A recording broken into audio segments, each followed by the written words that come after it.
dites COVID juga adalah fakta. Entah bagaimana ceritanya orang yang sudah meninggal tapi masih dites COVID. Dua cerita tersebut bukan sebuah kebetulan belaka, bukan pula kelalaian atau kekhilafan oknum, tapi juga terjadi di banyak daerah dengan beragam modusnya.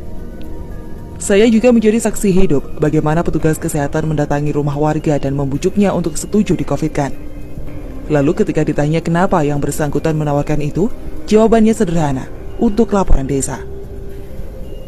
Cerita soal pasien yang meninggal karena penyakit lain bila tidak mampu membayar biaya, ditawari surat positif COVID.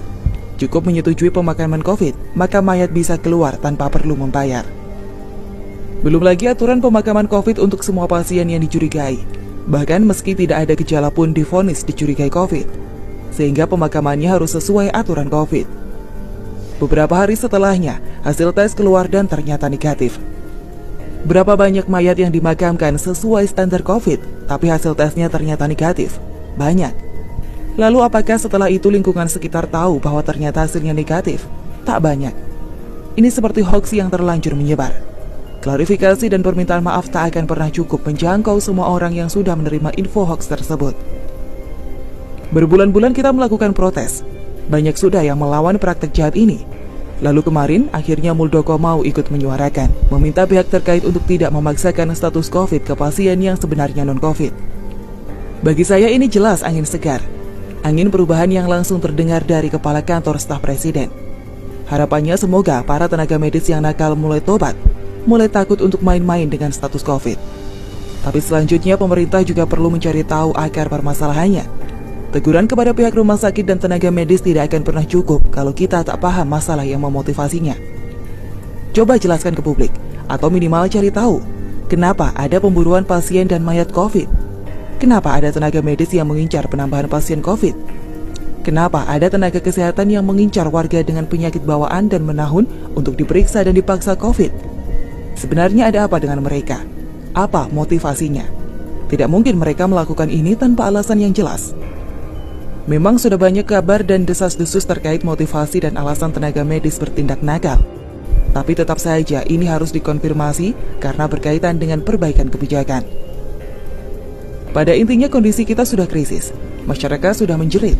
Sementara di level kebijakan dan wilayah medis masih banyak permainan dan akal-akalan. Bagi pejabat dan profesi tertentu yang punya pendapatan tetap setiap bulan dan kini mendapat subsidi, mungkin COVID ini tak mengganggu kehidupan mereka. Kebutuhan pokok tetap terpenuhi. Tapi cerita para pekerja swasta tidak sebatas masalah PHK. Bahkan makan pun kini hanya nasi dan kecap. 7 bulan sudah kita menghadapi corona dan hasilnya resesi ekonomi. Sampai di sini mestinya kita sudah mulai berpikir tentang evaluasi. Sudahlah, sudah cukup kita belajar dan coba-coba. Data yang dikumpulkan sudah sangat lengkap untuk membuat perubahan. Untuk apa rapid test perjalanan? Kalau itu hanya untuk menjual paksa alat kesehatan, tidak akurat pula. Untuk apa membuat pemakaman khusus COVID? Toh mayat tak bisa menularkan virus.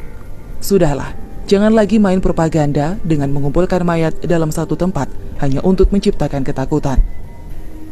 Satu langkah Muldoko yang kini berani berbicara frontal melawan mafia medis patut kita apresiasi. Tapi ini belum selesai. Masih ada beberapa masalah dan perbaikan yang harus diterapkan. Semoga Pak Muldoko mau untuk lanjut melawan. Jangan tiba-tiba menghilang seperti Terawan. Oh iya, Terawan memang tak sempurna, tapi pernyataannya sangat terukur dan jujur. Beberapa pernyataan seperti COVID ini tidak berbahaya, bisa sembuh sendiri, tak perlu semua orang pakai masker, cukup yang sakit saja. Kini semua pernyataan Terawan itu menemukan kebenarannya lewat data yang sudah kita kumpulkan.